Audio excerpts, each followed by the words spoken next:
Assalamualaikum warahmatullahi wabarakatuh. Saya di sini Rehan Sabti Alamsyah Ahmad akan menjelaskan tahapan-tahapan akad. Jenis-jenis akad. Pertama, akad yang legal sah.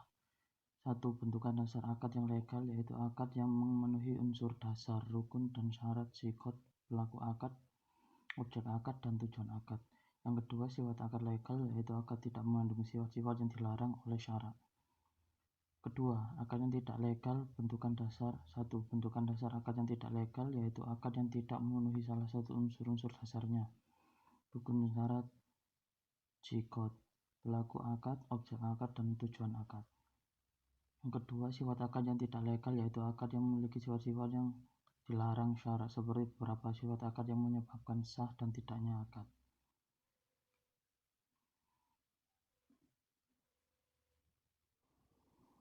Tahapan akad menurut Hanafiyah.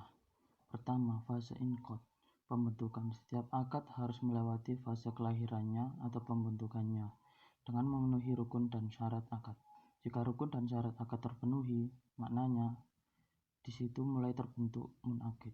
Kedua, fase sihoh, legalitas. Fase kedua adalah fase legalitas, di mana itu tidak mengandung sifat-sifat yang dilarang oleh syarak. Jika hal tersebut terpenuhi, maka akad tersebut menjadi akad yang sah. Yang ketiga, fase nafas.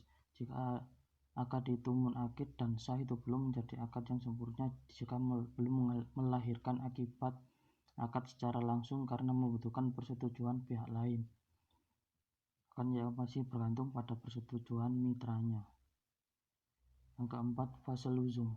Akad mengikat. Akad yang munakid sah nafas itu belum menjadi akad yang sempurna jika pihak akad lain masih bisa memfasah akad tersebut karena akadnya masih bergantung pada mitranya. Oleh karena itu, akad-akad yang lazim tersebut bisa berlaku efektif sejak akad itu disepakati, maka harus memenuhi ketentuan luzumnya.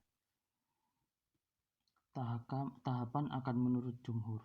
Akad sahih yaitu akad yang memenuhi rukun, syarat, dan sifat akad tersebut dinamakan menjadi akad munakid. Hukum kontrak ini adalah berlakunya seluruh akibat hukum kontrak, baik yang bersifat khusus maupun bersifat umum, ditimbulkan oleh kontrak itu setelah akad disepakati dan mengikat bagi para pihak yang melakukannya.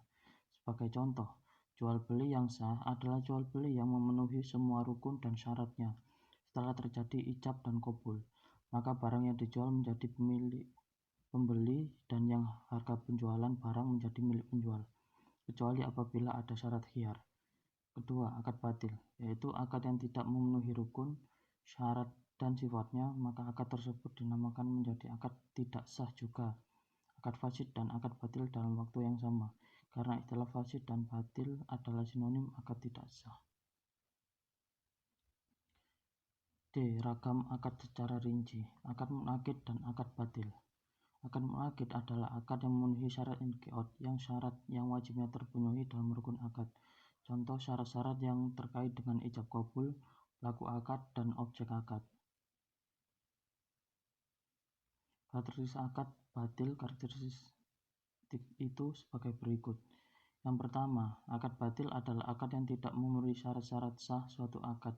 Misalnya, pelaku akad tidak cakap hukum, salah satu pelaku akad tidak ridho, objek akad tidak bisa dimanfaatkan, atau termasuk barang yang diharamkan. Yang kedua, akad batil itu tidak bisa menjadi akad munakid karena menurut syarak akad batil itu tidak diakui wujudnya dan tidak melahirkan akibat hukum. Yang ketiga, setiap pihak yang memiliki maslahat bisa berpegang pada dalil akad. Begitu pula hakim di pengadilan bisa bahkan wajib memutuskan bahwa akad tertentu adalah akad yang batil karena akad batil itu tidak diakui syarak. Yang keempat, akad batil tidak bisa menjadi akad munakid walaupun ada persetujuan pihak lain karena akad batil itu sebenarnya akad sahih dan akad fasid. Fasid, akad sahih dan akad fasid adalah akad yang memenuhi syarat-syarat inqad dan syarat sah.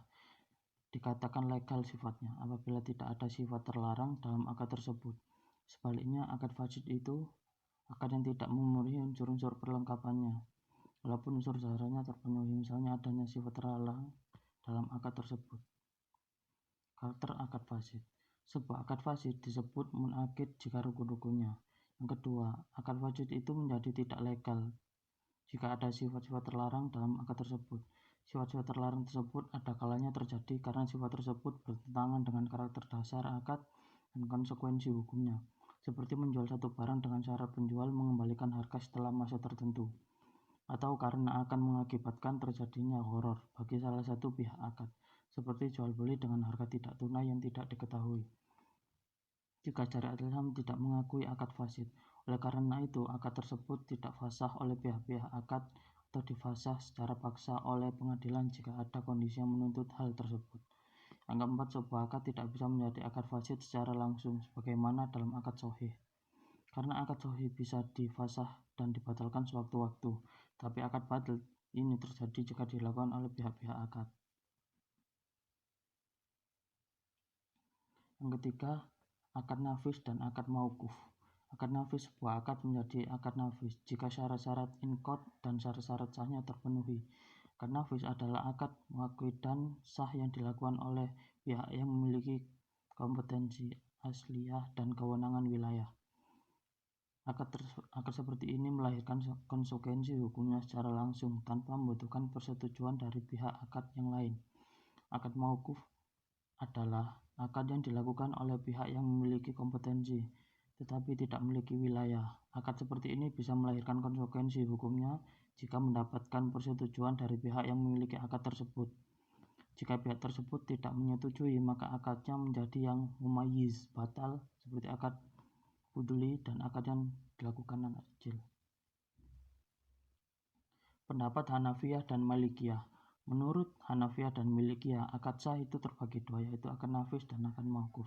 Setiap akad sah tidak berarti melahirkan akibatnya langsung setelah akad, tapi bisa tertunda beberapa waktu, sebagaimana dalam ukut mudhafat ila al-mustaqbal, akad untuk masa yang akan datang, dan akad yang ada syarat khiyarnya. Pendapat Syafi'iyah dan Hanabilah. Menurut mereka, akad sah itu pasti nafis, oleh karena itu tidak ada istilah akad sah mauquf. Maka jika terjadi akad, maka akad itu akan melahirkan akibat sejak diadakannya akad tersebut. Jika tidak melahirkan akibat, itu berarti akadnya tidak ada. Akad sah itu hanya bisa dilakukan oleh pihak akad yang memiliki kompetensi dan kewenangan sekaligus, karena kedua hal tersebut syarat inqiad dan bukan syarat nafas. Yang keempat, akad lazim dan jaiz.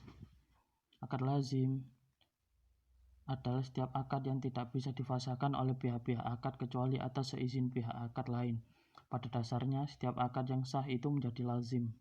Karena memenuhi kontrak itu hukumnya wajib. Di antara akad lazim tersebut adalah akad bai, ijarah, musak, muzara'ah, dan hiwalah. Akad lazim dan jaiz. Akad jaiz adalah setiap akad yang bisa difasah oleh pihak-pihak akad tanpa harus mendapatkan izin persetujuan pihak lain. Akad menjadi jaiz karena dua hal. Yang pertama, salah satu atau seluruh pihak memiliki hak khiyar. Yang kedua, karakter akadnya yang jaiz, baik jaiz bagi kedua belah pihak atau salah satunya. Di antara akad-akad jaiz bagi kedua belah pihak adalah akad wakalah, i'aroh, syirkah, mudharabah, wasiat, dan hibah. Kondisi khusus akad yang lazim. Yang pertama, akad wakalah bisa menjadi akad lazim jika sudah ada hak pihak ketiga. Yang kedua, akad hibah bisa menjadi akad lazim jika ada sebab mencegah pemberi hibah untuk mengambil kembali dana hibahnya. Yang ketiga, harta hibah rusak atau telah dimanfaatkan. Yang keempat, akad wasiat bisa menjadi akad lazim jika pemberi wasiat itu wafat, maka wasiat itu menjadi wajib sebesar sepertiganya. Contoh-contoh penerapan dalam fatwa DSN.